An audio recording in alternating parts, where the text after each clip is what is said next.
Before we dive into today's episode, don't forget to check us out at bestyearever_pod on Instagram, bestyearever on YouTube and Blue Sky, or send us an email at bestyeareverpod@gmail.com. Also, don't forget to like, comment, rate, and subscribe on all your preferred podcast listening platforms. All right, let's start this shit. Hell yeah. Welcome to Best Year Ever, a movie podcast where each week, one movie at a time, we attempt to answer this very important question. Was 1999 the best year ever for movies?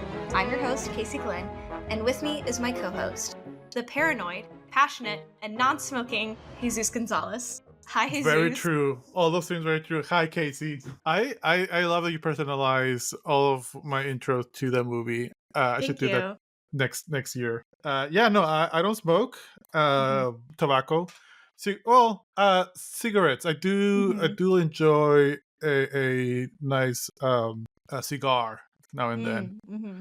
I've never smoked a cigar or a cigarette before. Really? But why are we talking about tobacco? Because today we're talking about The Insider. This movie was not at all what I expected it to be. I knew nothing about it going into it, and the first scene really set me up for something completely different. How did you come out of this movie? So you weren't expecting anything. Mm-hmm. And honestly, anyone who listens to the podcast know we do very little or if any research. Yeah. High opinions, low research. That's what we do here. Mm-hmm. So I knew nothing about this movie either. I haven't seen it before. Mm-hmm. I didn't know if it was, one, based on a book, two, based on a real thing, and three, you can actually watch the interview in 60 minutes. Which I did after watching the movie. Yeah, me too. Me too. And I have thoughts. Research we've put into a fucking movie before. Honestly, I really like that. So I came out of this movie interested in the subject, and also with a thought up, and I'll come to it later, of how we can do a movie like this now. Like exactly this movie, just shifting a few subjects. But how did you come out of this movie? I came out of this movie very similar to how I feel when I finish watching something like Blackberry or The Big Short or anything like that, where it's a little bit of a high intensity situation. And if there's business involved, there's something about business movies that really just makes me hyped. So this wasn't an intense movie at all. There was some intense moments, but to me, it was highly emotional. Yes, highly emotional, but it wasn't like Blackberry. Blackberry is, I'm still stressed about it right now. This movie, there's a lot of moments. This is a 2.5 movie, 2 hours and 45 something minutes movie. I bet this is going to be one of our shortest episodes. We'll see. Because I could see us being surprised by ourselves because we already have so many opinions coming right out the gate. No, we can have your opinion, but first of all, this was Oscar bait.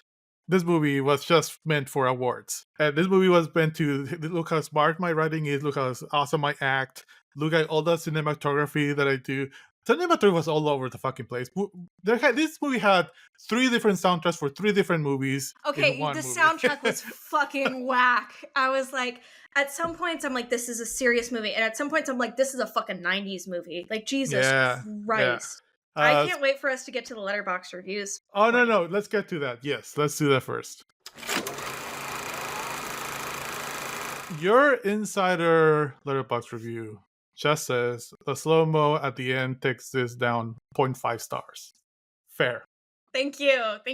Fair. I knew what they were going for, but that was extremely... Well, I was going to say extremely 90s, but it was extremely 2000. I think this kind of started that. This was very 2000s. It was giving action movie. It was giving, like, I've never seen John Wick. It was giving John Wick. It was giving... You've never seen John Wick. I've never seen John Wick. We need to watch John Wick. You could not cry so much. Can we watch The Lake House? Because that also has Keanu in it. Yes. I've never seen The Lake House either. Hell yeah. Okay, so this reviewer, Gizmo Fan, great name. Al Pacino is my husband, ... I will do anything for him, ... My Taurus King, ... the love of my life. Okay, interesting. Al Pacino. Just like take that and replace it with Russell Crowe and his star sign, and like that's what you texted me. What is Russell Crowe's star sign? You're gonna find out by the end of this. Yep, there you go. This other one by Adam Neyman I would take every second of Plumber's screen time to a desert island. Yeah, Interesting. He's a fucking Aries. I don't know Ew. what that means. What are you? What are you? I know your birthday, but I don't know what you are. I'm a Leo. Okay, I don't know why I asked because it means nothing to me. That's good. I'm a Capricorn. Yeah, I don't know shit about Capricorn, so that means nothing to Okay, me. yeah, my dad's a Taurus. Another one, but Adam Neyman. I actually just rewatched all of Christopher Plummer's scenes, which comprise the greatest acting of all time. He really Why likes. does everybody want to fucking suck his dick? Jesus No, Christ. it's the same reviewer. Adam Neyman reviewed it twice, and it was the same comment about Christopher Plummer. He didn't really do much. Like, he was there and he acted, I guess. I know. Patrick Williams says when Russell Crowe goes and looks out at the water to contemplate his life, yeah, that's a good shit. Oh my god, that's funny. And then this last one I kind of like, because I like the quote by Matt Lynch. No, you fuck you. Don't invert stuff. When we realize we'd corporized everything, analog's last stand. I didn't get the last part, but I really like that quote. Mm-hmm. Anyway, let's do the background. Yeah. So,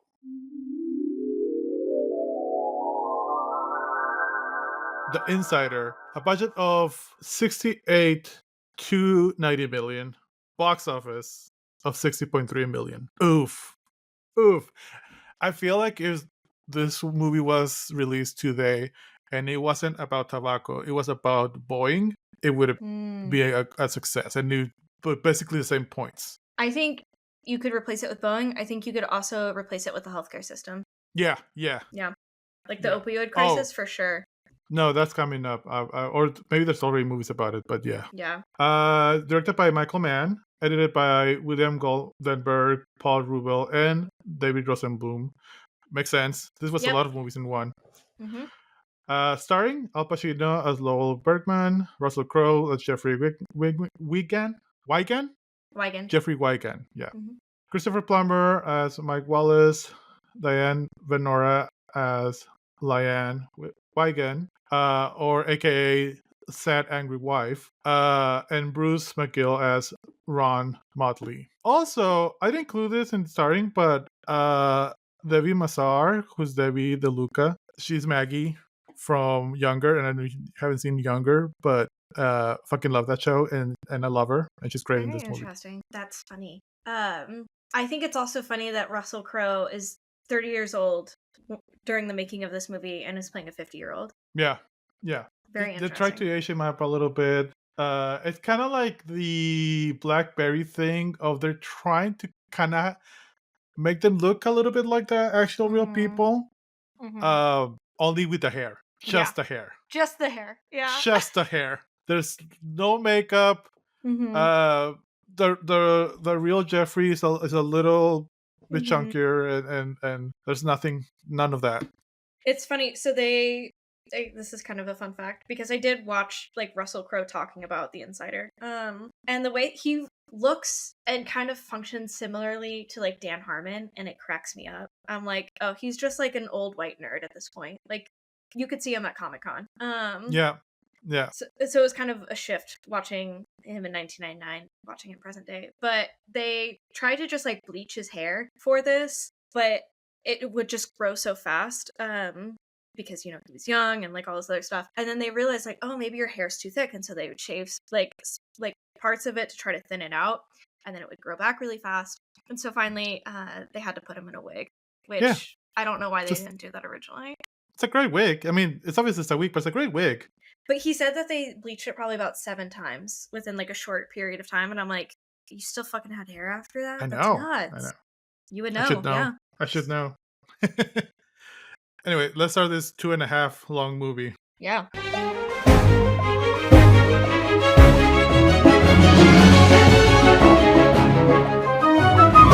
All right, so, okay, by the way, it is almost 3 hours long, but this is a movie of really good I am acting scenes with a lot of nothingness in between those scenes. It's giving Blade Runner 2049. Disagree. Blade Runner is a fucking masterpiece. Everything makes sense. The mood is integral. It's actually one movie, not like this movie's 3 or 4 different movies and 4 different soundtracks. I'm not gonna get into it.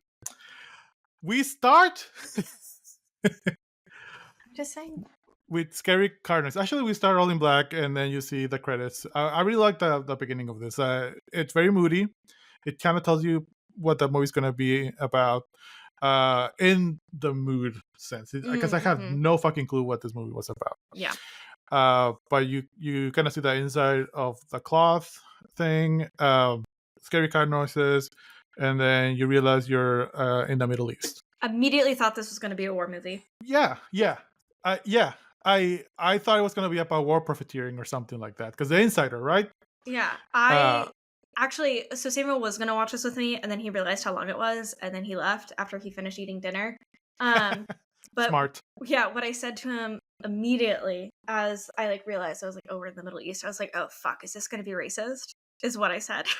And it wasn't. And also, speaking of that, it didn't have the Mexico filter or the sepia tone filter.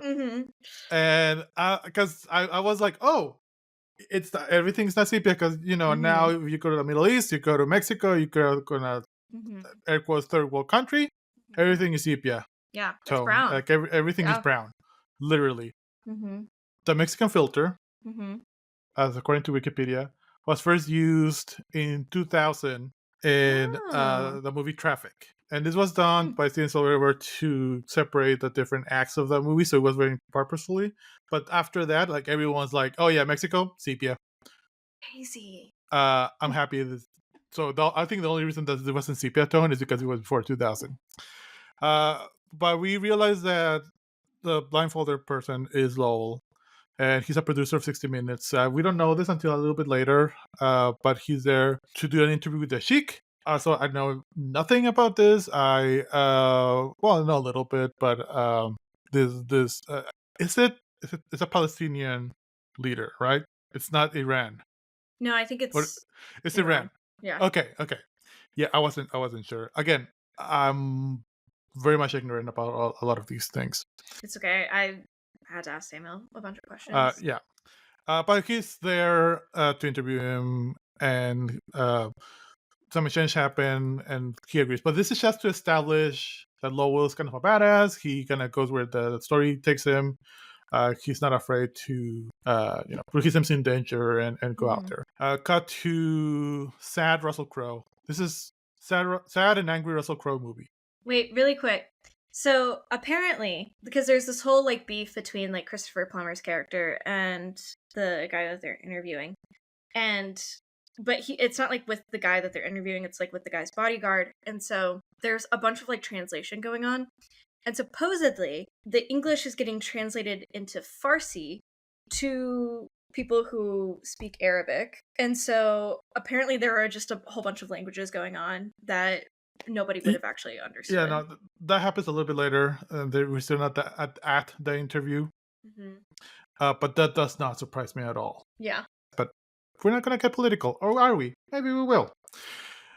We cut to sad Russell Crowe, and he is at a lab. People are celebrating or doing something, They're but he's eating sad. cake. They're eating cake. A sheet cake.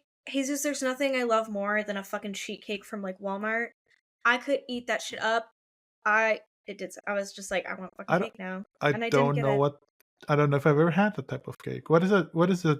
A sheet cake is just one of those large rectangular cakes that you serve at company functions. Yeah. They're usually very cheap and just full of sugar. Yeah, I get it. No, I get it.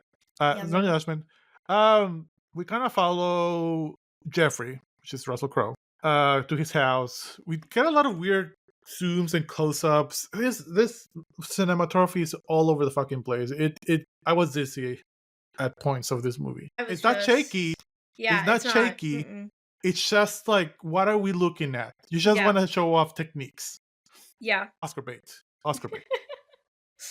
We get to Jeffrey's house, and the kid from every fucking 1999 and 2000 movie is there. She was in 8 movies in 1999 and 2000. Holy shit.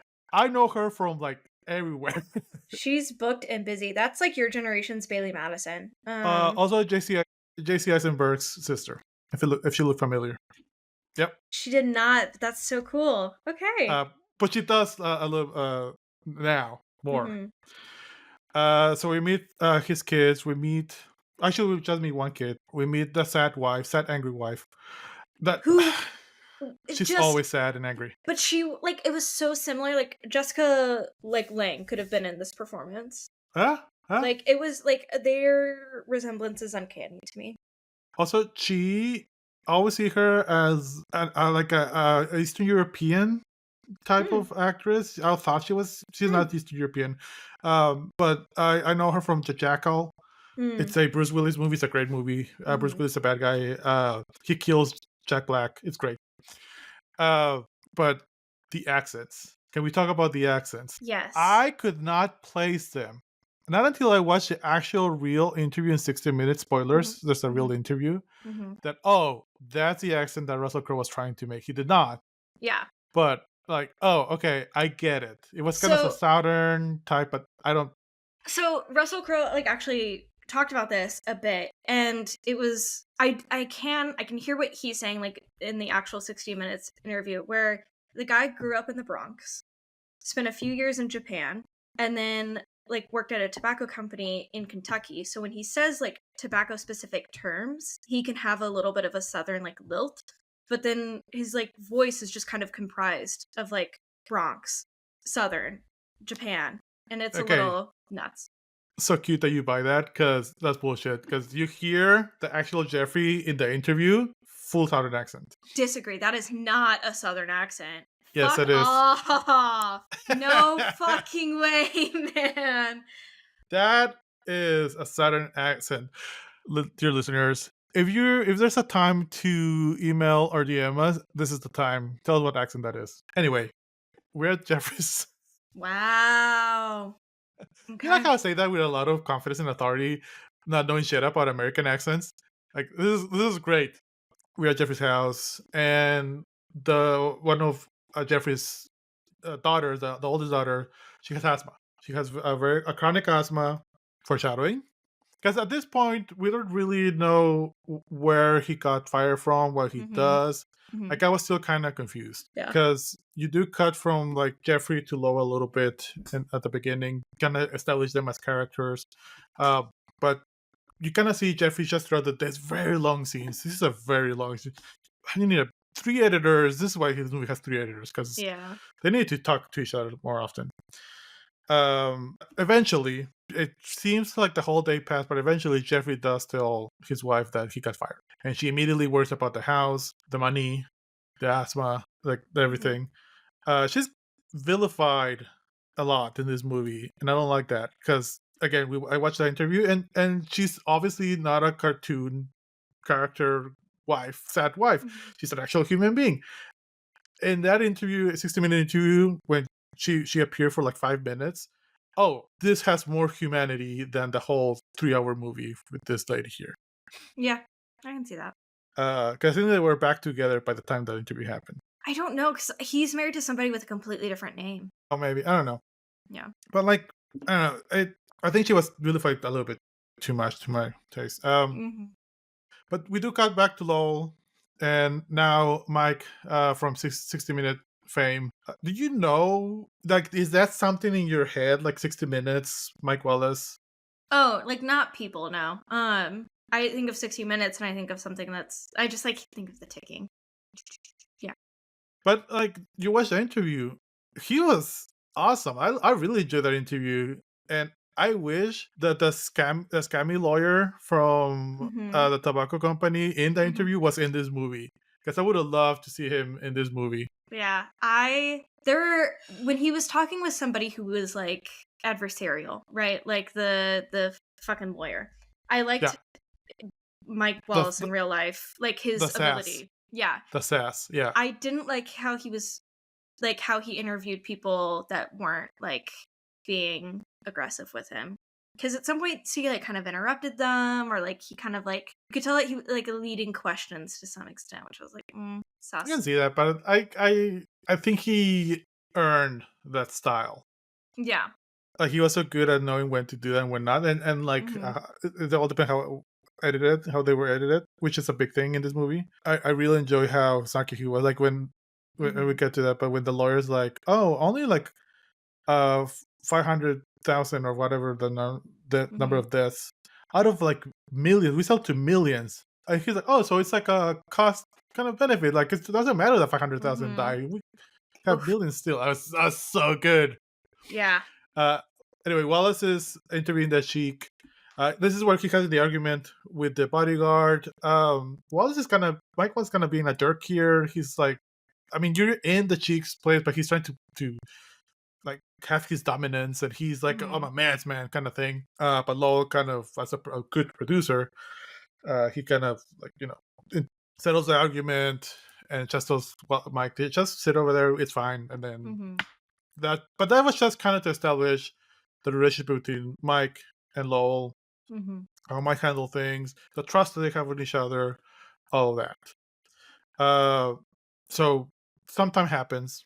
I was It was funny that in the movie it seems like all this movie since when Jeffrey got fired to when he is the insider and all that, the whistleblower. It seems like maybe months happen, weeks. Like it doesn't seem like a lot of time has happened, No, it's definitely like a few weeks, if but anything. in Yeah. reality, years happen. Like Years. at least 4 or 5 years. Mhm. Uh, so we cut back to Lowell. He's back at his house. He's getting calls. He's in bed with his wife in the morning, and his teenage kids kind of go and say bye. One of the kids. So you know how I told you that on Detroit Rock City, the guy that you had a crush on, uh, he was in every single teenage movie. One of his kids was the other guy. It was these two, Ah. and I'm like, he was in everything as a teenager and young adult, and he kind of Fun. disappeared. Uh, but I was surprised that he was only in this one little scene. Yeah. I was expecting him to see more just because I know him. Uh, but Lowell gets a some documents from Philip Morris Tobacco Company. It's a lot of mumbo jumbo. He doesn't really get it. He needs an expert, so he kind of tries to find someone, which a producer does. Really good producer. That keeps happening. He goes to a payphone, and the only reason I want to point that out because there's a couple of scenes that, oh man, old tech, so much old tech. There was a payphone. At one point they were texting via fax. Bro, that was so cool. I That was like, was because I've never witnessed a fax machine before, and I was like, Yeah, and usually you don't do that. Like that's not what they were for. But mm-hmm. I was like, I kind of wish we had that little bit. Like I just want to write something Right? and send it to you. Yeah, I agree. I mean, we can honestly, I can take a picture with my phone, and it's probably around the That's not as same. cool. But yeah, no, you're not wrong. Uh, Also, while he's talking on the public on the payphone, there's a guy behind him and looks directly at the camera. Just random extra. Always bugs me. So he's trying to get someone to help him with the documents, and he gets Jeffrey's name. He calls Jeffrey's house. Wife's like not interested. He faxes Jeffrey, and this is where we get the exchange. Jeffrey is very has a lot of caution around what he can't say. He got fired from what was the name of his Brown company? and Williams. Brown and Williams. It was so hard for me to remember that name. I don't know why. Philip Morris, easy. Wonder why. Brandon Williams, it took me a while, but he doesn't want to say much. He's cautious about it. He signed an NDA. Tobacco companies, scary, big, scary companies. Big tobacco, big story. I like that quote too. So they text back and forth, or the '90s version of texting, while something else happened. Oh yeah, they were texting, and then Lowell looks at the yellow pages and finds his house. Uh, How weird is it for you, the yellow pages? That concept now is very Mhm. weird because now Yeah. it's called doxing. Yeah. But back then, yeah, everyone's name, phone number, and address was public for everyone to see. Yeah, it's a That was not little white pages, but still. yeah, a little nuts. But we did have a Yellow Pages book growing up. So I have witnessed one in person and held one. Yeah. There was this magician, I forget his name, who his big trick is to split a Yellow Pages book in half. Mm-hmm. And that was but he stopped doing that because the Yellow Pages book kept getting smaller and smaller, so it Yep. wasn't as impressive anymore. And like it just wasn't. And Yeah, also, nobody knows what it is anymore. So exactly. they do end up agreeing on meeting in a hotel. Again, Jeffrey is very worried about him being exposed or Browning. Wait, Browning Williams, right? I'm not gonna remember that name. Brandon Williams finding out that he's talking to reporters, Mm-hmm. but they kind of rendezvous. And Lowell is very, you find me in the lobby reading the New York Times. Go in the elevator, don't even talk to each other. Very hush hush. It seemed like a Goes, low-key like affair. Like the way oh, that they were 100%. acting, I was Yeah, like, yeah. so What's funny? fruity.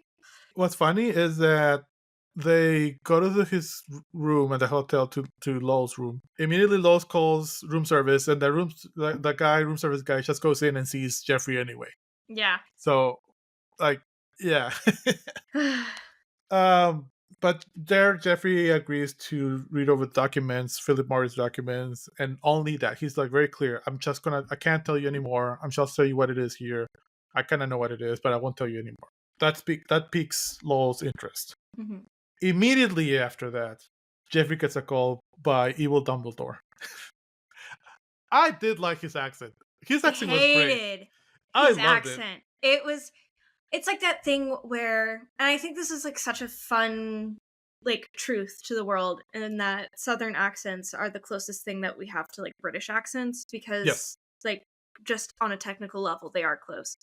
And so, but you could hear it sometimes, him going back into a British accent, and I was like, Gambit, get your fucking shit right. Like, I swear to God, it pissed me off. As an expert on American accent, I think it was pretty accurate. Mm-hmm. Basically, the whole scene was evil Dumbledore. That's He the was name. scary. He was very. He's the CEO of Brown and Tobacco Evil Tobacco Company. And Yeah. see, I'm not gonna remember that name.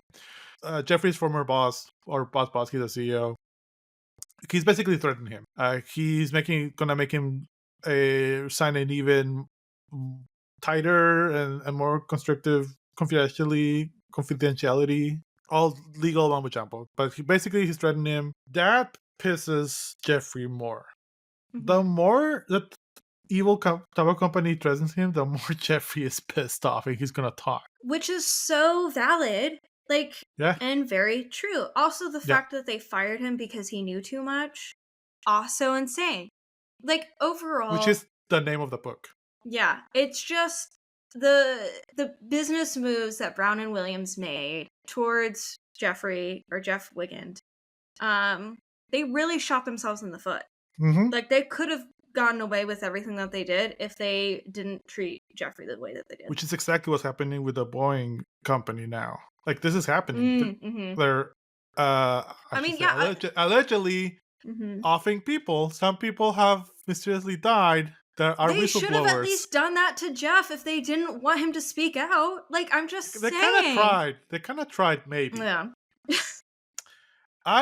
Well, we'll get to it, but I had a theory about who was really threatening him. Jeffrey immediately thinks that Lowell ratted him out. Valid. He's a very volatile man. He like gets pissed, and honestly, I kind of identify with him in that way. I get something like that sometimes. But he's pissed off, and then Jeffrey later that night or something, he goes to like a range, a golfing range, and it just starts shooting balls. I know nothing about golf. Because he's at night, very dramatic lighting.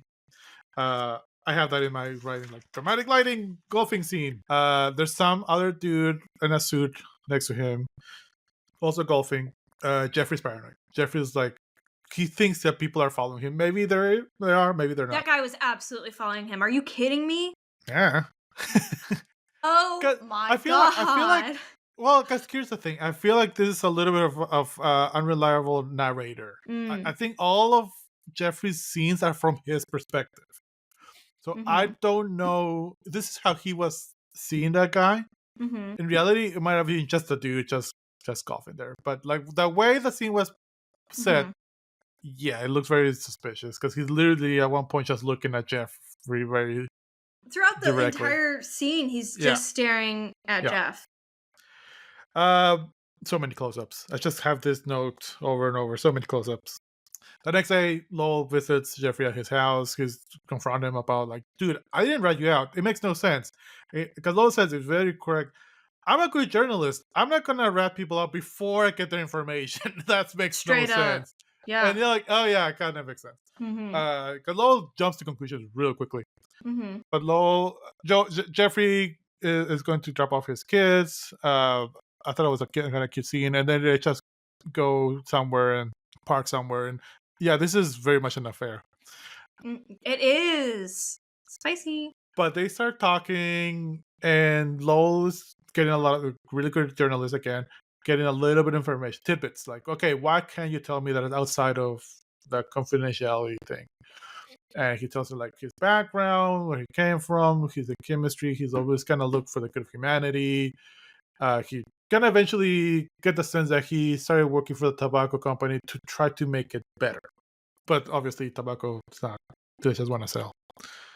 Uh, we then get a really fun scene. I really like this scene because after that, we got to a meeting, a staff meeting at CBS, so 60 Minutes. So we have Mike, we have a bunch of journalists, we have Debbie, whose actress name is also Debbie, but spelled differently. Uh, and they're kind of discussing if there's a story with Jeffrey.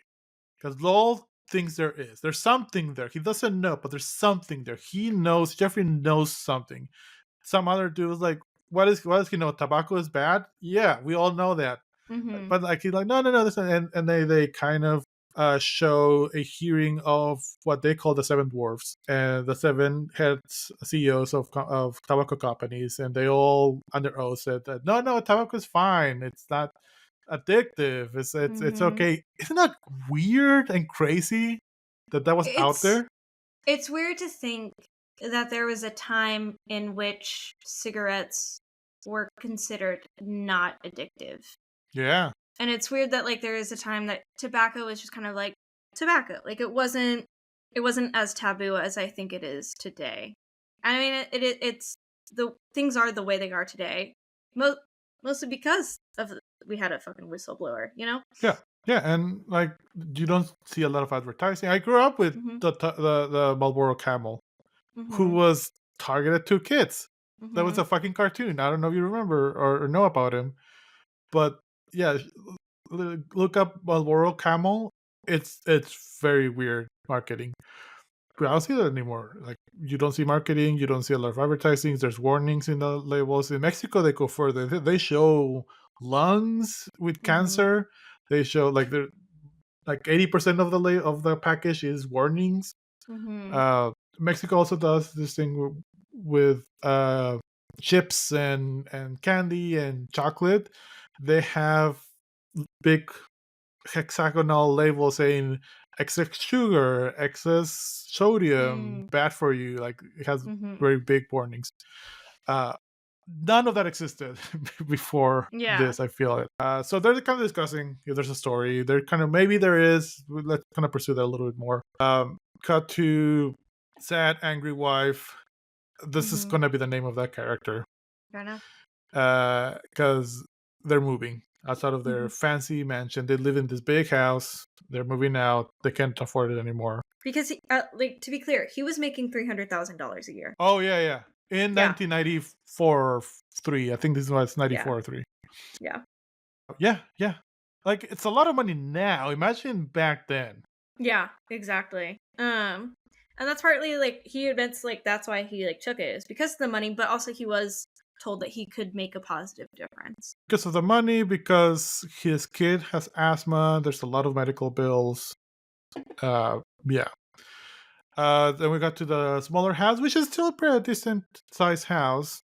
Has a nice patio and everything. But it is fun how they cut from big kitchen Mhm. mansion house to very cramped, full of Mhm. boxes, very small kitchen. Mhm. I thought that was very effective. Later that night, one of the kid from every single fucking 1999 movie, secures something. Jeffrey's paranoid, gets his Mhm. gun, He thinks there's someone outside. It's a fucking raccoon. But he does find footprints, and he Mhm. does find that the little garden that we're working on earlier has some torn shrubbery and Mhm. things out of place.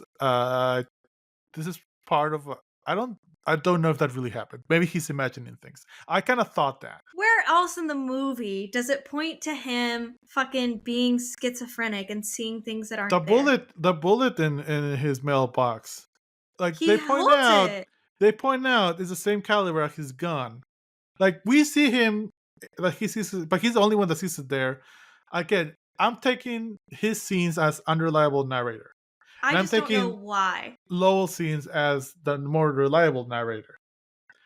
Because the things that he's paranoid about, only he sees, except the scary email that the wife Well, got. and his daughter does say, like, "Daddy, there's a man outside." Yeah, whatever.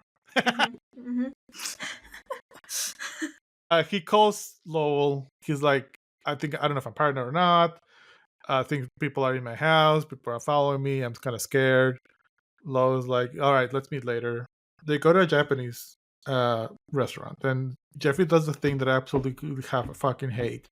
Is when they talked Japanese at a Japanese restaurant, or Mandarin at a Chinese restaurant, or Spanish at Mhm. a Mexican restaurant. Mhm. You don't have to do that. You're just stop it. But whatever. That's just to show that Jeffrey knows Mhm. Japanese. Yeah.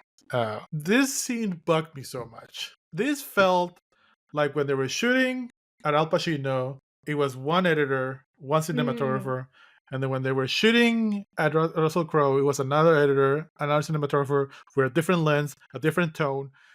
It didn't Mm. feel like it was on purpose. I felt like it was Yeah. pickups. I Hmm. don't like how they shot this whole scene. I just didn't like the stage of, like, the scene. I was just kinda Yeah, like, that too. yeah, Uh, boring. have you ever been to a Japanese restaurant where you have to sit like that? No. You want to go to one? There's one near my house. Oh, I didn't know that was a actual real thing. Yeah, yeah, it's pretty cute. We should go there. After that scene, well, this scene is all about Jeffrey opening up a little bit more, Mhm. telling him he knows a lot, Mhm. and the his evil tobacco company is nervous about it. So there's something there. And Lowell's like, yeah, okay, we can get a story, but you need protection, you need a lawyer, you need blah blah. So Lowell uh, calls a lawyer who's experienced on suing tobacco companies and with Mhm. whistleblowers and all that. Mhm. I really like the set of lawyers. I don't know. I really like all of these Mhm. actors playing as lawyers. The very southern lawyers. Yeah. One of them was the actual attorney general. Super bad actor. I immediately was like, why is this guy here? And then, oh That's yeah, so he's the actual funny. dude. He seemed out of place, especially not in this scene. In the next scene, when they're in New York, or not Mhm. in New York, they're in where did they go? I forget where the trial was, but Oh, Mississippi. no, they went east. I think they went northeast, didn't they? Because there's one they're in the beach, and Russell Crowe is looking at there's no beach in Mississippi, is there? Really? Oh, okay. All right. Well, whatever. You in the South don't know shit about each other, huh? Uh, hey, I'm northern. I'm from the north Yeah, you are. of Mexico, but I am from the north. Oh, this is funny. So they're kind of talking to the lawyers. They're trying to get someone to protect Jeffrey. This is This when is like, okay, I think this is really, like, interesting because the tactic that Lowell is using here is essentially, if we can get him to, like, testify in a court of law, then he'll be able to speak about the things that he's testified on without yeah, technically breaking his NDA. yeah, which was smart. So Mhm. okay, so I have this idea. One was it was all in Jeffrey's head. Two, I thought that Lowell did leak to his company that he talked to him, was threatening Jeffrey, did put a bullet there, was making Jeffrey scared enough because he clocked that Jeffrey, when he gets panicked, he wants to retaliate. So I thought that Lowell was egging him on to make him paranoid so that he could be the whistleblower, to inspire him to be the whistleblower. Uh, Okay, so I've said this before. Like, when I was in school, I would make my papers, like, so, like, overcomplicated because I thought the assignment was boring. I feel like this is what's happening now. You thought this movie was boring, and you're just trying to, like, add levels to it. I didn't think this movie was boring. I honestly didn't. Mhm. I enjoyed it. Mhm. I thought it was a lot. Like I said, really good scenes with a lot of Mhm. nothingness in between. I mean, you gotta give me that. Like there wasn't a lot of mood setting. There was just a lot of like they're Mhm. just going around, and it was like again, this I feel like this was for the academies, for Mhm. the Mhm. awards. Mhm. Uh, have you ever done a design something for the company you work on exclusively to win an award? It hasn't happened to me in a while, but those do happen, Oh, yeah, for sure. and they're really interesting because it's not Mhm. about pleasing the client; it's mostly about pleasing ourselves, which sounds Yeah. wrong, but it is true. Uh, but anyway, the wife gets a death threat, very scary red and black letters Mhm. email. I'm going to Yeah. kill you. Leave us Mhm. alone. Tobacco Mhm. company bad. Mhm. Yeah, if 20 years, 25 years later, after or 26, the amount of death threats that people get on the internet, this is nothing. This is also when Jeffrey finds a bullet in his mailbox, or the imaginary bullet, however you want to take it. Kind of cut to someone that got shot in the streets as a contrast of like saying that yeah things are dangerous, but they're kind of talking back and forth, and this is when Jeffrey agrees to do the interview. Mhm. So now at the interview, 60-minute interview with this Mike and Jeffrey, surprisingly short scene. Mhm. They take pieces from the actual interview, recreate them, but it's very short. You get some tidbits here and there, but it's just basically Jeffrey being the whistleblower in the interview. So that kind of happens and it kind of stays. So we kind of Mhm. save that for a little bit later. While all of this is happening, again, the movie's timeline is different from the actual lifetime. The movie's timeline, it seems like maybe weeks have happened because Jeffrey's been looking for a job. He gets a job as a high school teacher, which I did like that at the end. They said that Jeffrey won teacher of the year, and Mhm. he did look like a good teacher. Mhm. He said that his high school talking on a payphone next to a lot of kids just yelling at Lowell Yeah. back and forth. I'm like, dude, there and it was the funny thing is the kids were Mhm. looking like, what's happening? What the fuck Mhm. is this? Oh, wait, there's one moment that we forgot about, which is he goes up to New York with his wife to do the interview. Oh yeah. This is Um, right before it. and Mike Wallace and Lowell are there, and they're basically like, yeah, so the interview tomorrow, which is also like really interesting. The fact that they did the interview ahead of time, knowing that they couldn't release the interview until after he testified in court, which is, I think, something that was very cool. Um, but the wife is shocked. She had no idea that he was going to do the interview because But why though? They're meeting Mike.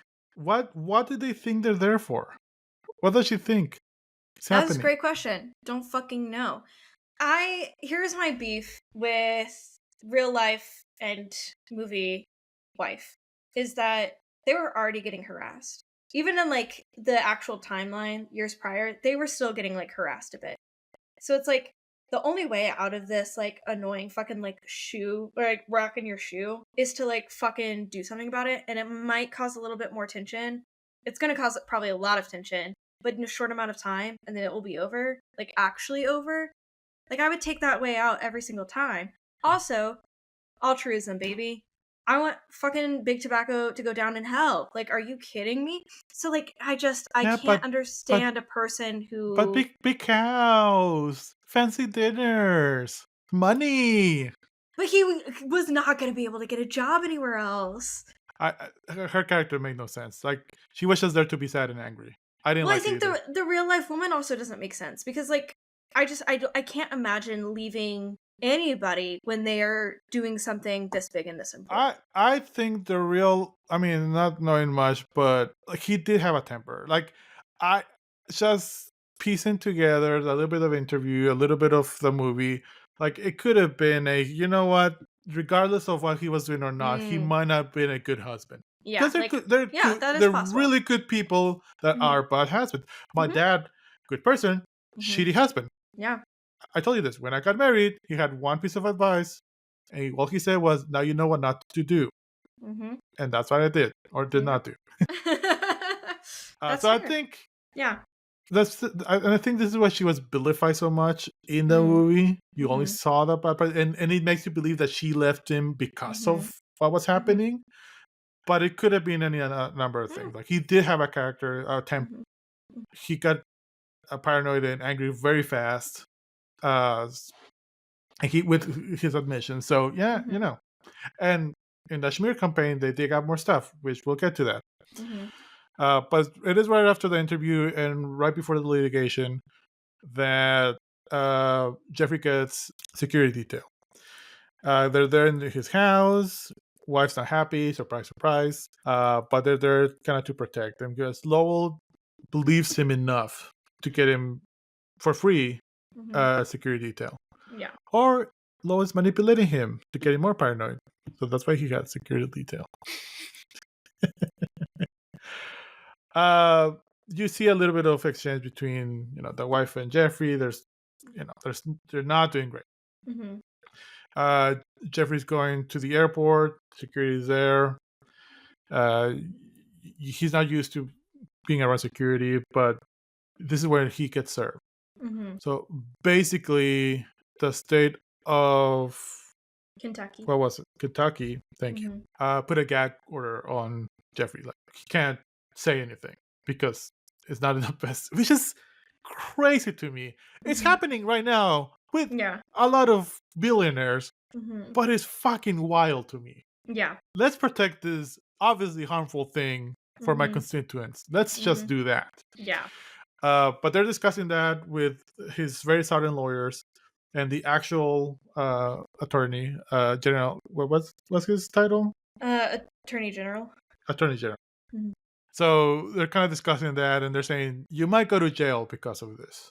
Mhm. If you say Mhm. truthfully what happened and all of that, Mhm. they might throw you in jail, which doesn't happen. Yeah, because it's interesting. Yeah, so he has the gag order in Kentucky. They try to the like Brown and Williams, Big Tobacco tries to get Mississippi to honor that. Mississippi says, "Fuck no, we're not going to honor your gag order." So while he's in Mississippi, he's fine. Yeah, He can do whatever he wants. yeah, But the second he gets into Kentucky, and if he does anything that requires like police or whatever, then he could be thrown to prison. But they can't necessarily go and like seek out and find him and throw him into jail. all right. That's why it wasn't clear to me. Mm-hmm. Which is interesting. So there is the day of the position. The lawyers are there waiting. Jeffrey's unsure. He's kind of there contemplating, looking at the beach. Very, very dramatic. Very long scene. It is also funny. Very weird music. This is where the second movie music comes in. That's so funny. It's funny because so right before he leaves, his wife is like, "I can't fucking do this," and he's like, "Can we talk about this when I get back?" Which is like, Yeah, yeah. there's not going to be any talking about this when you get back. But they're like basically like, "Hey, you can get thrown into prison." And he's like, "But my kids and my family," and it's like, dude, you've already lost all of that. Like, was it Ouch. really? Are you really losing that much? Obviously, right? Like, you still want to like provide for your kids, and you still want to be able to see them freely and all this Manipulative. other thing. Like truthfully, I don't think he did all of that just to Mhm. manipulate Jeffrey, but he was a little shady. Like Lowell knew how to bend people to what he wanted to do. Like He he knew how fucked to his push own them. company to Yeah, make but his he whole was character. right. He was Yeah, right. yeah. But But his whole character is based around the fact that like he's good to his sources and yeah, he takes care of his people. And yeah. so to put it in a way where he could be manipulating them, I think undercuts what the movie is trying to build up his character to be. Well, it's like you tell me I talked to someone and you immediately told me, "Oh, I didn't know that was going to be your play, or what was your Mhm. play, Your move, yeah. your move, whatever." Mhm. Mhm. Yeah, I don't think like that. You think like that. Of course, Uh, yeah. so Jeffrey was like, "Fuck it." He Mhm. literally says, "Fuck it, Mhm. let's go to court." I liked a lot of these very human and real little pieces of Mhm. dialogue because this whole movie was, "Look how smart I am in script writing. This is this movie." But there was a little like really good quotes and really good scenes. the very dramatic way to the courtroom. Like he passes a cemetery. There's a big, really big police escort. They dramatically go and enter the courtroom. He's a very southern lawyer, and I keep saying very southern lawyer because he's the what's the name of the big chicken from Looney Tunes? Oh God. Long No clue. fuck, I don't remember his name, but I almost expected him, that lawyer, to say, "Well, I might not be a big city lawyer, but." I just recognize him from Legally Blonde too. Interesting. No, he's one of those, like, I know him from so many movies and Yeah. TV shows. Oh, Uh, really quick. Where they're at before leaving for the courtroom. So those were filmed at the home of the real Richard Scruggs, so the attorney that we see in the movie, in Pascagoula, which is in Mississippi. It's off the Gulf, or it's on the Gulf of Mexico. But unfortunately, Hurricane Katrina destroyed the house in 2005. oof. Hmm. Also, I appreciate you for saying Gulf of Mexico. Why the fuck would I say Gulf of America? Oh my god. Jesus No, I Christ. said I appreciate it. Well, that's sad. But what is not sad is this exchange between the evil tobacco company lawyer and very sudden lawyer. Because Jeffrey's lawyer is trying to ask him, like, tell us what, like, everything, basically. Big evil tobacco company lawyer is like, no, objection, stop, try to stop him. And then he directs to Jeffrey, you cannot talk, you will go to jail, threatens him, and this very southern lawyer is not having it. Mm-mm. And tobacco company lawyer is like, we have rights. He's like, oh yeah, got rights and lefts and ups and downs.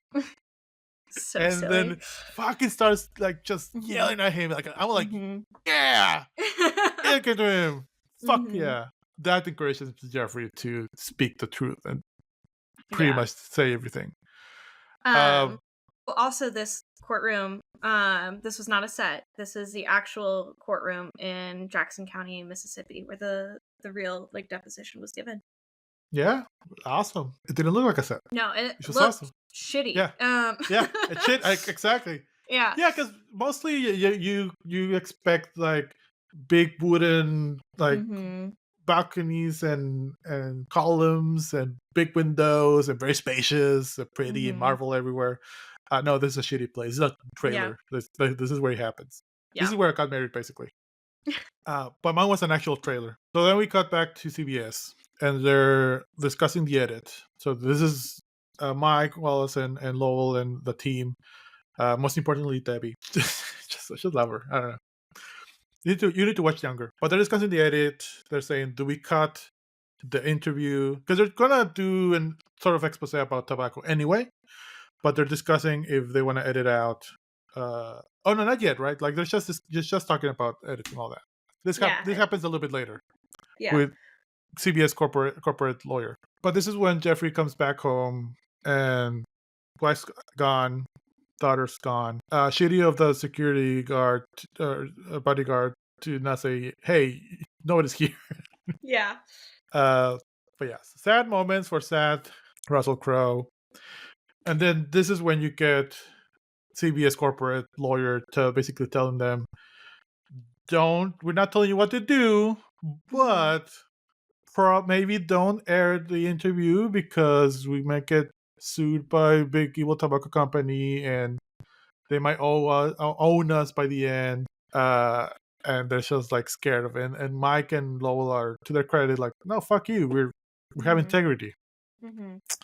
It is Uh, interesting because like one of the things that I think this like movie, because it was like there's a whole point at the end of the movie where we're talking about the fucking Unabomber and we didn't need to. But regardless, like this was another one of those situations where they could have just like gotten to the actual like heart of the issue, which was CBS was going through a merger and to get we just, Mhm. yeah, this happened a They little bit mention later. it. But yeah, Yeah. yeah. They like mention it briefly here, but and or this idea of like, oh, we can't get sued, and it's just like, yeah, just because it's going to affect this merger, and like, you know, the this merger is not going to go through.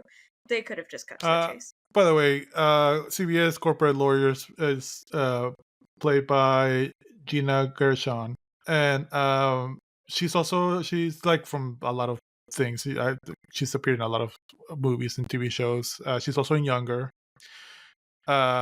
She has this fucking crazy and wild podcast episode with Mark Maron. She's a crazy person. She's very weird. And I Okay. don't mean crazy person in like a clinical I don't think so. But she talks about this very stereotypical black nanny that she makes an accent for and talks as Oh. that person, and then talks about how she lost her cat because background has cats, and how she lost her cat, and to get her cat she would pee on pieces of cloth and leave it places so the cat would smell her pee and come to her. This is this actress. This is information you didn't need nor want, but now you have it, so you're welcome. Jesus Christ. Oh, Lord. So yeah, they're kind of discussing, and after the lawyer meeting, it's Don and Mike and like head people from 60 Minutes kind of discussing to air the interview or not. At this point, Lowell did a little bit of investigation, and this is where he discovers the merger. And like this is like he kind of points out that they don't want to lose anything in the merger because they're going to like look bad, and they're not thinking about integrity. They're thinking about money. Lowell calls them out. Mike sides with Don and the corporate people, and this breaks Lowell's heart. Yeah. This It's is like a... so good acting. Like this is really good acting. Yeah, I still fail to understand why he did it. It doesn't make sense to me, but Mike, yeah. he kind of explains it a little bit of like, this is the end of my career. You don't think about what the future, you think about your legacy and like how you're gonna leave things. And I think he was thinking about like being safe. Like this is how I took it. Like he doesn't want to risk anymore. He's not looking for glory. He's not looking to make a name of himself. He has a name. He just wants to maybe not coast, but like you know, Yeah, leave that's a legacy interesting. that is safe. Yeah, because when he said that, like, I was like, but if you want to leave a legacy, your legacy is now going to be the fact that like you sold out to corporate, But like not that you nobody's stood up gonna against know them. that. Like Yeah, Mike thought this wasn't going to leave that room. It did that's because fair. Yeah, Lowell fucking talked. did. Mm-hmm. But Mike was like, yeah, nobody's gonna know this. They're just gonna see a tobacco episode that nobody's gonna remember in the next week. Who fucking cares? Let's just go to the next thing. So he was playing it safe. I think he was a little scared because Mike wasn't thinking about money or anything like that. He doesn't benefit from the merger. I think he was a little scared and playing it safe. But Lowell's not having it. He talks to his wife. Oh man, this broke my heart because he talks to Jeffrey and like, we might not air the interview. Everything you did for nothing. When Jeffrey calls him is like, wife and kids left me, and he was like, yeah, so we're not actually going to air the interview. And it's like, oh man, this is sad. Yeah, like two sad things back to back. Mike saying I'm with Don on this to Lowell, and just seeing Al Pacino's sad chalk acting, and then this phone call. Yeah, this is what it was Oscar bait. But then this is like dark times for Jeffrey, and it's gonna get darker because surprise, surprise, Big Eagle Tobacco Company is doing a smear campaign and digging all this dirt of Jeffrey, which is not really dirt, but kind of. He had an ex-wife, he had a kid, they don't really talk. He might have a lie about being on the Olympic wrestling team or something. It's dumb Judo things. team, yeah. Judo team, yeah, well, it doesn't matter. What's really funny in the actual interview when Mike is talking to the lawyer's like, "Oh yeah, like he's unreliable. He's the worst person ever." Mike's like, "You're doing a lot of effort to dig up dirt. You must be scared." Yeah. Also, like, what does that say about a company that would hire a person like that if that's what they think about him? Straight up. Yeah. Like, yeah, that's so dumb. And if that would have been in this movie, I would have thought that would never happen. That's dumb. But that was real Mm. life. Mm-hmm. Around this time, this is when Lowell decides to out basically Mm-hmm. CBS, Yeah. and because I think they did air this episode without the interview first, right? Yeah. They Yeah, aired the shortened version of it. yeah. And then this is where they have the really big loud exchange between Jeffrey and Lowell when they aired without the interview, and Jeffrey is in the middle of the hallway of the school yelling at obscenities. But you know what? Fair. Yeah, because I mean, at first, Lowell thought that this 500-page dossier contained actual truths, and then he starts being like, "Did you like? Were you on the American Olympic judo team?" He's like, "No, I never even said that." And then he starts asking him more questions. Well, did this happen? No, that never happened. Did this happen? Well, no, not in that way. And he's like, "Oh shit, this is a smear campaign." And I Yeah, thought that was interesting, where he was like, at first he believed it. He was like, "Oh, this guy fucking yeah, lied to me the entire yeah. time." And then he gets But then the after that coolest married conversation, couple. Yeah. yeah, yeah, yeah. I like how much Lowell is trusting when he Mhm. knows that like he's really good at sussing out truth or Mhm. not. I hope I have a little bit of Lowell in me when I talk to people because I feel like I'm good at reading people. But then this is when he talks to the New York Times reporter, I think. The Washington Post Washington first. Post, yeah. Mhm. I was trying to see which one was it, but yeah. So this is when Lowell talks to the Washington Post reporter, and hey, I have some information about why CBS aired this shortened version of the tobacco episode. I won't say anything. I will just tell you when you're wrong, which I thought was So that's a fun. little bit later, and that is the New York Times. Because Okay. the first part is he calls up the Washington Post and he's like, "Are y'all doing a fucking article about this dossier?" And they're Oh like, yeah, yeah, yeah, yeah. "Yeah." And he's like, "Bet, push out your due date." And the guy's like, "No." And then Lowell hires the coolest married couple of all time. They go do their little investigations. They come back with their report saying, "Yep, none of this is or practically none of this is true." And then he goes to the Washington Post, the same guy as before, and he's like, "Hey, this isn't true. Here are the facts." And then they Okay, come out with the article of saying Brown and Williamson is trying to do a smear campaign against this guy because they're afraid gotcha. of him. Diamond Cup was the one that he found in a diner, like they were doing like geology or No, something. No, that was later. Okay.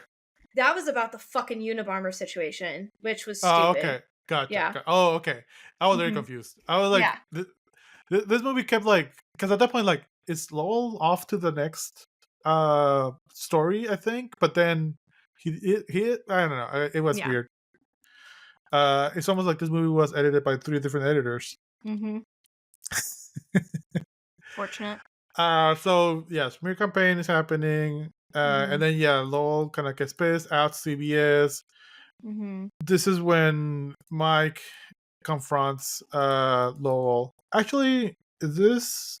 I think There's a part before yeah. it's out, the Wall Street Journal posts their thing, and before he talks to the New York Times, where he's trying to get a hold of Jeff, and Jeff isn't picking up, and so he calls the hotel manager. The hotel manager is like, and it's a scene, and it's really unfortunate because this was real life for this guy, where the floor that he was staying at his hotel looked directly into the law office of Brown and Williamson.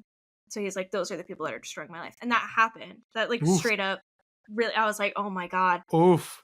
And it's this was another one of those this is a fucking 90s, early 2000s movie. Cause he's going through it. He's fucking depressed. The hotel manager is trying to get him to answer the door and get the phone. Which he also plays a hotel manager in How I Met Your Mother season 9. That's so funny. And he plays a crazy dude in Desperate Housewives. There you go. And Jeff is looking around his room, and he's it's this weird visual effects thing where basically he's looking into the backyard. It was okay, whatever. The Let's move paint on. melts. Yeah. Yeah, it was weird. And then this is one of my favorite moments of the movie, where Lowell is he's tell him to answer the fucking phone. And the guy's like, I can't say that. He's like, say it. So he says it, and then that fucking wakes him up. Yeah. Um, Yeah. Because he's and a you can violent tell, dude. yeah, and it's very clear that like this man was about to fucking jump. Like he was about Yeah. to end it. Like Yeah. he's at his wits end. Yeah. Yeah. No, that relationship between Lowell and Jeffrey, Hmm. it's fucking amazing. I wouldn't even call it a Hmm. bromance. It is a full on romance. Yeah. But yeah, I think this is right after this is when everything comes out. And yeah, this is when Lowell talks to the New York Times reporter. Hmm. And then this is when Lowell says, "You ask me questions, and I'll Hmm. say that you're wrong Hmm. if you're wrong." What I love about this too is that he negotiates where he's like, I need you to tell me like where this is gonna be. And the Yeah, guy's like, okay, this is gonna be front page. And he's like, all right, I'll yeah, talk. yeah, yeah, yeah. Smart. I do love the scene that it cuts from there to you see the next morning, the New York Times Hmm. and delivery, newspaper delivery boys truck in the morning, and then everyone reading it. Then you get the scene with Mike and Lowell's hotel. He has the New York Times. Mike's kind of heartbroken. He's pissed. He's like, we've worked together for 14 years. There's some understanding behind Mike's voice also. Hmm. He's very pissed at Lowell. And Lowell's like, yeah, I'm not going to screw my sources. Like, this is my integrity. It's all about integrity, those two. And this is when Mike tells him, I'm not thinking about what's next. I'm not thinking about the future. I'm thinking about my legacy. This is the end of my career. Hmm. So to me, that meant that he was trying to not ruffle too many feathers, playing it safe, all of that. But yeah, they pretty much Mike leaves and they're kind of Hmm. pissed. This does forces Mike to pretty much air a retraction. I think this is what happens after this, right? Yeah, because the Washington Post comes out with their thing, the New York Times comes out with their thing. CBS is under a lot of fucking scrutiny at this Yeah, point. Like they're yeah, super pissed. yeah, The public is super pissed. yeah. This is when, like, sometime later, they're at the CBS headquarters, and again, it's Don and Mike and Lowell fighting it out, and then this is where the quote, "You fucked you." Mm-hmm. Because Don tells Jeffrey, "You fucked us," and Mike's like, "No, you fucked you." Yeah. It's hey. uh, and this is where he does the retraction or Mm-hmm. re-editing Mm-hmm. of the 60 minutes, and when you see actually, it's really interesting to see that show because it starts with almost like not an apology, but like corporate business interests were involved. Mm-hmm. We didn't air it, but we're airing it. We like and it's very truthful.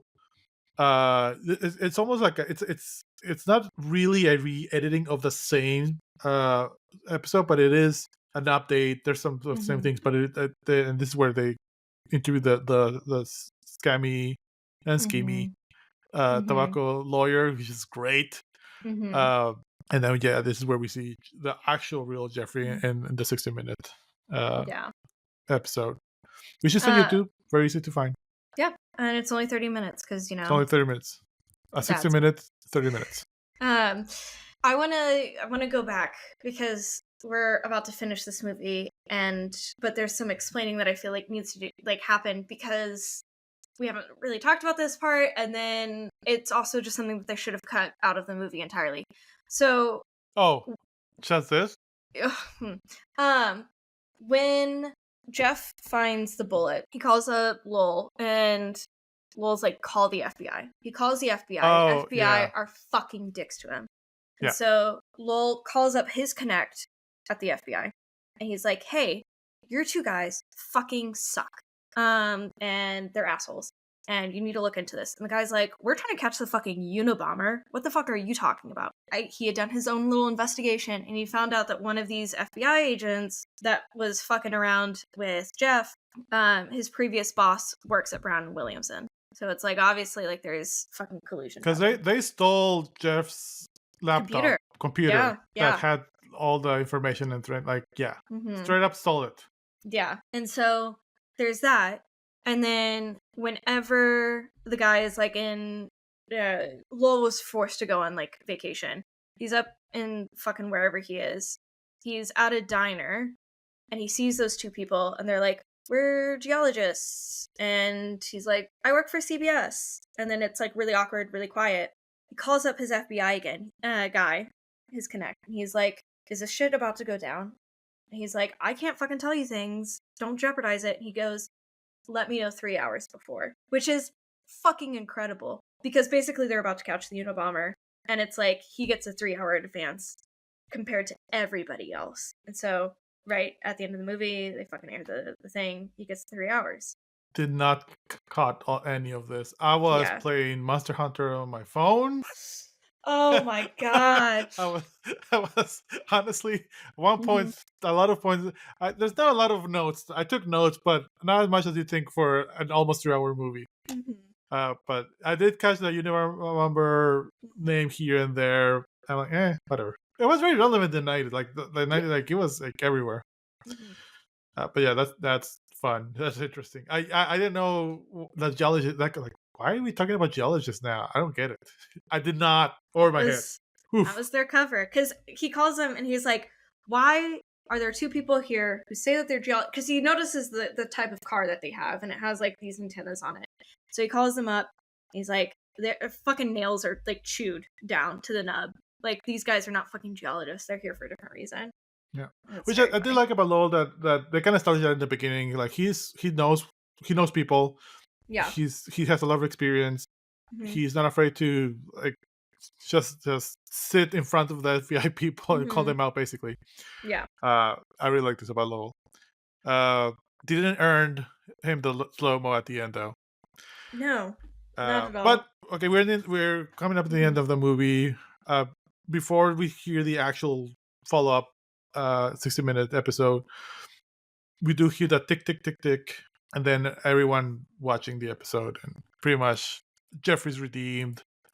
There's a lot of I honestly thought Jeffrey was gonna die, not knowing that uh like it was based on reality or not. Like actually at this point I did know that it was based on actual people and stuff.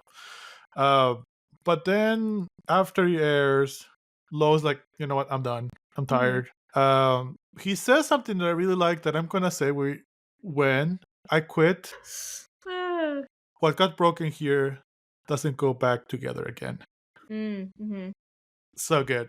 Yeah. So good. And yeah, Jeffrey quits. I mean, Lowell quits. But yeah, like there's and then he leaves the Mm-hmm. CVS building, Mm-hmm. and then very slow motion he pops his collar, and And fucking random ass music. Yeah, it's there's just pigeons flying in slow motion. There's an explosion in the background. pretty much, Uh, yeah. God, it was horrible. and it's the end of the movie. Mm-hmm. Uh, yeah, this is where we get the that Dr. Wigan was named Teacher of the Year in Kentucky. He's currently lives in South Carolina. It was in 1999. Laura Bergman is a correspondent for the PBS series Frontline, and is in the faculty of the Graduate School of Journalism at the University of California, Berkeley. Uh, that's the end of the movie. Woo! I like I said, I came into this movie knowing nothing. I came out feeling, oh, this was Oscar bait. This was just done for the awards. Mm-hmm. I spoilers. You might know what my best year ever or not will be, but I don't enjoy movies that they have an ulterior motive than the Mm-hmm. fact that it's a movie, Mm-hmm. like Black Mirror, or movies that it's the metaphor, like The Substance. I just watched The Mm. Substance. Great movie. Mm-hmm. I enjoyed it, Mm-hmm. but the metaphor superseded the movie. There were Mm. a lot of things that were, oh, this is for the metaphor of about like ageism Mm-hmm. and getting old, and the value of women, like, which is very valid as a Mm-hmm. message, but the plot of the movie got lost in it.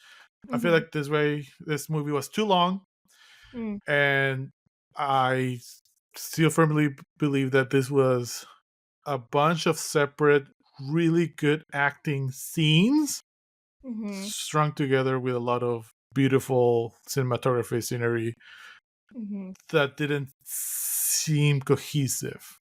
Mm-hmm. Uh, like I mentioned, this movie was nominated for 7 Academy Award. It was nominated for Best Picture, Best Actor for Russell Crowe, Best Director for Michael Mann, Best Writing, Best Cinematography. I don't know why. Best Film Editing. I don't know why. Yeah, it's And kind of crazy. Best Sound. Well, okay, sound.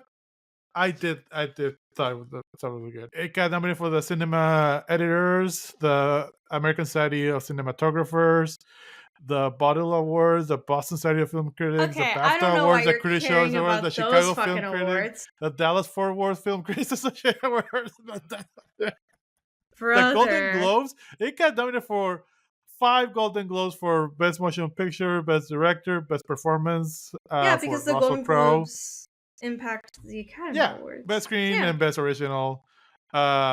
A bunch of I just keep scrolling down. So many awards. Oh my god, this is ridiculous. Um, I don't think it was a good movie, but that's I did crazy. I did enjoy it. I did not Mhm. hate it. I did enjoy Yeah, it. So interesting. I think we need to do awards. So we have 3 different awards: Best Actor Ever, Mhm, Worst Actor Ever, which is very obvious to be, mhm, and Best Scene Ever. Casey, who's your mhm. best actor ever?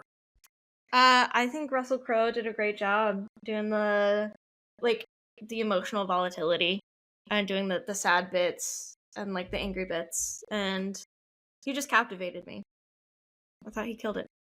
I Yeah, I'm gonna get Russell Crowe too. I was gonna go to Al Pacino, but I think Al Pacino was with Al Pacino. Yeah. Well, he was great. He's awesome, but he's not no one else than Al Pacino in that movie. Russell Crowe was going for the Oscar. He really was. So yeah, I agree. Sad.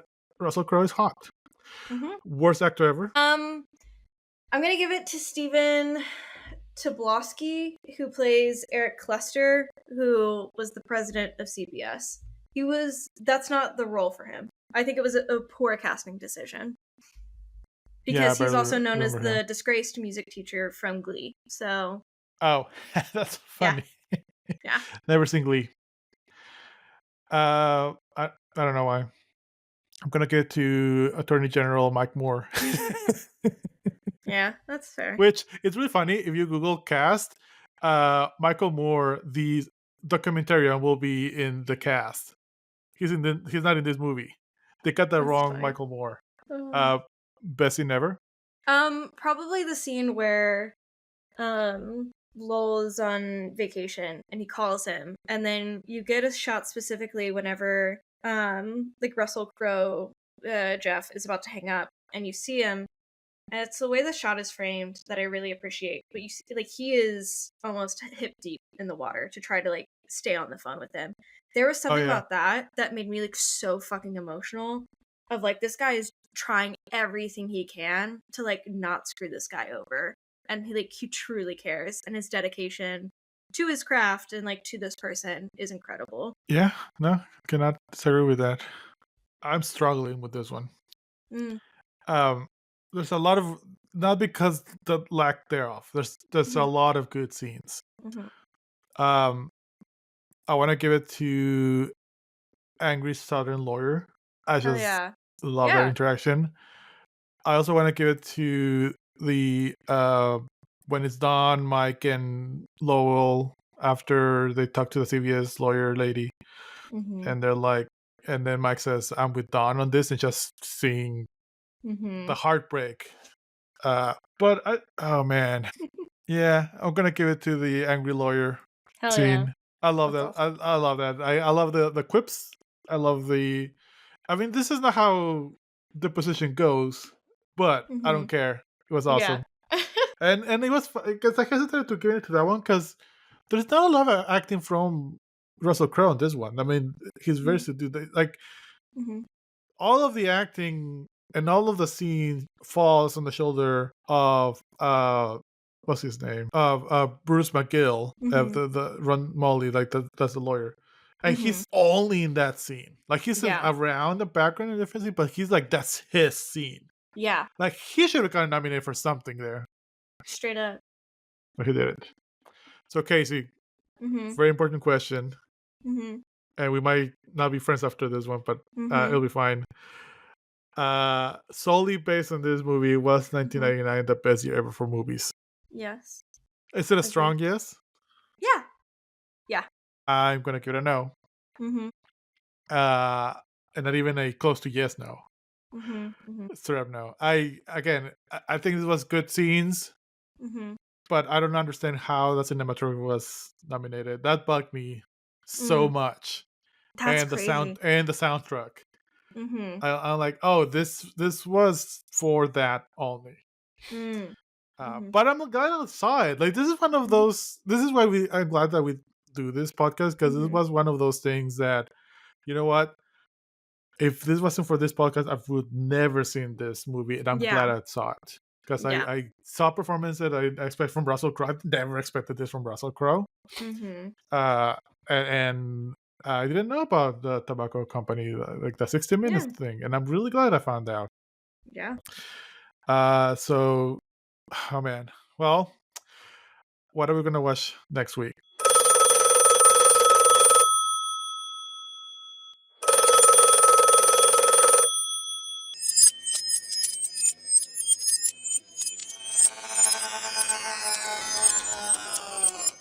Are we taking the red pill or the blue pill? I can't remember which is which. I think it's We're the red. taking Honestly, both. yeah. What would happen if Neo took both? Yeah, we're watching The Matrix. Yeah. I personally take 3 pills every morning. So one's orange, one's green, one's white. So I take no pills, and I'm worried about that. Should I take pills? you could definitely take a pill or two. I think it would suit you. Yeah. I don't know what you're talking about. So yes, we're watching The Matrix. Usually we do it randomly, but Casey and I are on a cyberpunk kick. We're Yeah. playing Cyberpunk 2077. Coincidentally, we didn't plan this. Yeah, we are on a Keanu Reeves kick. We are on a Specifically. Keanu Reeves kick. Mhm. I just did watch Jenny Mnemonic. Mhm. I'm gonna watch. What did you say? The Notebook, The Lake House. Which one is it? The Lake House. Yeah. Okay, they're all the same. I think it's bad, but I think it's good. You know. No, you know which one you should watch? I have this very specific memory of watching this movie in a bus that I Mhm. was going from, I think, Mexico City to Juarez. So it's like a 24-hour drive. Have you seen him in like Always Be My Maybe? Where he just like plays himself. Yes. So good. That Yes. I love that. Yeah, that's so I good. want him. You know what? Same. And I think I have a better chance than you, honestly. It's possible. It's possible. So yeah, so next week is gonna be The Matrix with special guest. We'll see. I'm asking We'll tonight. see. So I'm excited about that. I've seen it a bunch of times, but I haven't seen it in a while. I am a big Matrix Revolution apologist. I love those sequels. Not a lot of people do, but I love them. I think The Matrix is one of the greatest franchises ever, except the fourth one. Don't watch that one. Or watch it. That's actually kind of good too. But yeah, I'm excited for next week, The Matrix. Bye! Bye! What pack of cigarettes are you buying at the gas station? Let us know and email us at bestyeareverpod@gmail.com. Or you can DM us at bestyearever_pod on Instagram. You can also hit us up on Blue Sky or leave a comment for us on YouTube. And check us out, like, favorite, subscribe on any of your podcast listening platforms.